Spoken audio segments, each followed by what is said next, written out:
আরো কাছে আসো।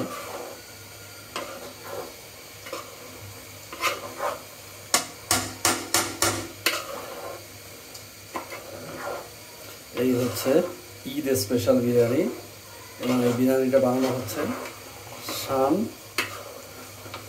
বিরিয়ানি মশলা দিয়ে। এখানে মাংস ইউজ করা হয়েছে 1 কেজি এবং যেহেতু আমরা খাদক মানুষ এখানে চালও ইউজ করা হয়েছে 1 কেজি। আর বাকি প্রসিডিওর শান মশলার প্যাকেটের গায়ে যেসব জিনিস বর্ণনা করা আছে সে সমস্ত জিনিস দিয়ে বানানো হচ্ছে। এখন আমরা চালটা ভাজা ভাজা করে নিচ্ছি। এরপর আমরা কী করবো, চালের ভিতরে পানি অ্যাড করবো। স্মেল কেমন আসতেছে?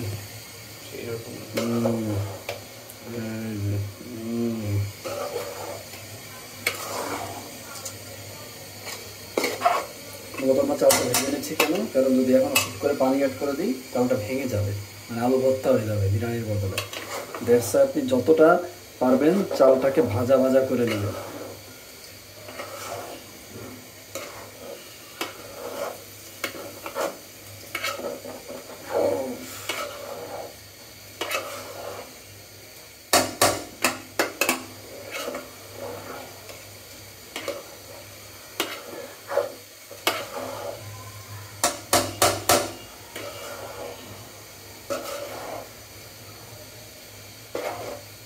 একটু দেখে নিব।